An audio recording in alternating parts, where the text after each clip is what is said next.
Ja, neste taler her I dag tror jeg litt lei av å treffe oss når vi prøver å få gjort under litt skapelig arbeid. For vi har truffet hverandre før I jobbsammenheng. Vi fikk henge på en dag på jobb, og da så det sånn ut. Det VG hun går for og ikke Dagblad. Det var ikke noen surprise. Jeg skulle vel tro de spanderte på hun, men hun dreg opp sitt eget kort. Ja, pinnkoden begynner på 3.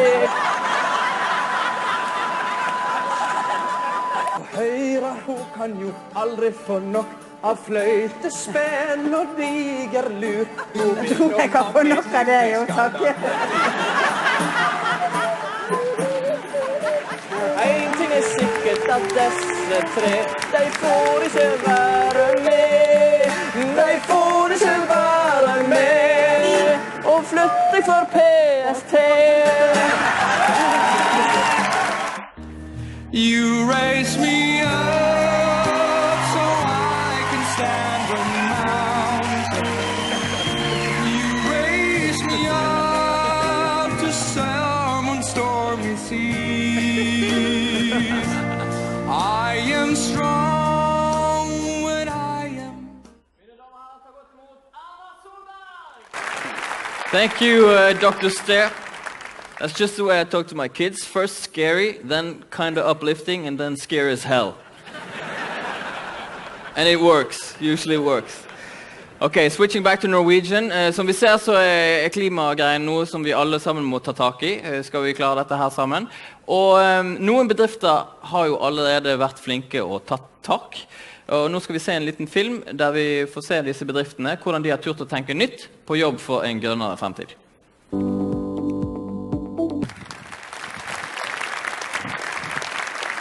Yes! Da skal vi over til neste bolk. Den handler om de virkelig store bedriftene I Norge. Det de bedriftene som så store at det virkelig de kan virkelig gjøre en forskjell hvis de vil, og det vil de jo. Så det skulle ikke forundre meg hvis de nå møtes her den neste halvtimen og snakker sammen og rett og slett bare løser hele klimautfordringen en gang for alle. Ikke at jeg skal legge noe unødvendig press på dem, men det hadde jo vært sykt digg. Kan vi ta en tidlig lunsj også. Uansett, det veldig spennende å høre hva planene til disse store selskapene og for å lose oss gjennom denne neste bolken, så har vi fått tak I en som har pitte litt mer faglig tyngde enn oss. Ta godt imot politisk redaktør I Aftenposten, Trine Eilertsen.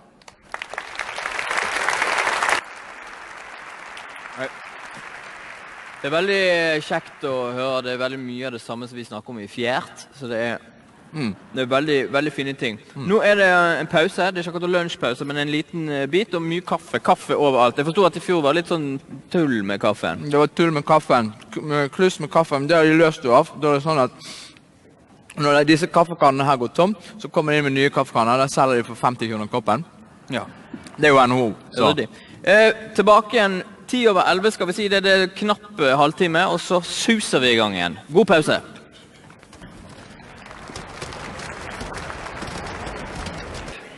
Da erklærer vi pausen for over. Håper alle fikk kaffe og kaker og ting og tang.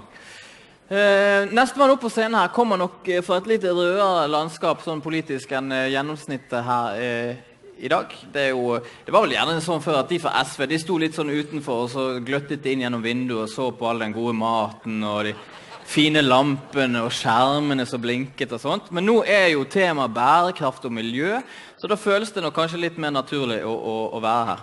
Og Erik Solheim, nettopp tiltrådt som leder for UNEP, og dermed også visegeneralsekretær I FN. Det jo vi I Norge veldig stolte av da. Men det noe med den titelen din, visegeneralsekretær. Altså en generalsekretær jo oversekretær, men visegeneralsekretær jo under generalsekretær. Så vil det si at du egentlig sekretær I FN? For det derfor du har fått rollen som referent I dag, bare sånn hvis du lurte på det. Så gi en stor applaus til Erik Solheim, visegeneralsekretær. Tusen takk, Erik Solheim. Fantastisk. Vi skal fortsette nå med en film. American Pie 2. Ta 1 time og 3 kvarter. Nå det sikkert veldig mange som tenker, å nei, håper han tuller, for jeg vil heller se en film om bioøkonomi. Slapp av, det hele var en spøk. Vi skal se en film om bioøkonomi, folkens. Den handler om rett og slett hva er bioøkonomi, hvilke muligheter har Norge, og så kommer det også en del konkrete bedriftseksempler som sikkert gjør det enda mer tydelig. Enjoy!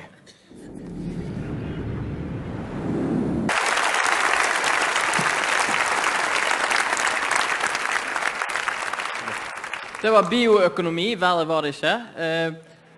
Skal vi hoppe videre til energi?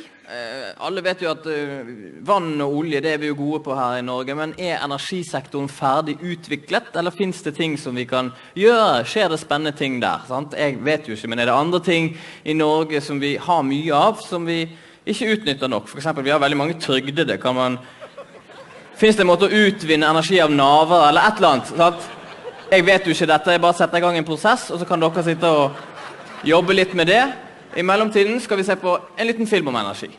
1 milliard mennesker lever uten tilgang. Ja, det er mye spennende som skjer innen energifeltet. Det vet jo alle som har fulgt med på Star Wars.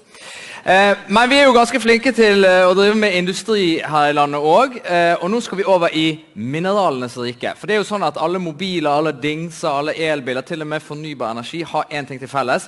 De inneholder massevis av mineraler. Hvor ligger disse mineralene? Hvordan får vi hentet de ut? Ja, det får vi svar på i den neste filmen. Kos dere! Alt dette snakk om søppel har i hvert fall gjort meg sulten.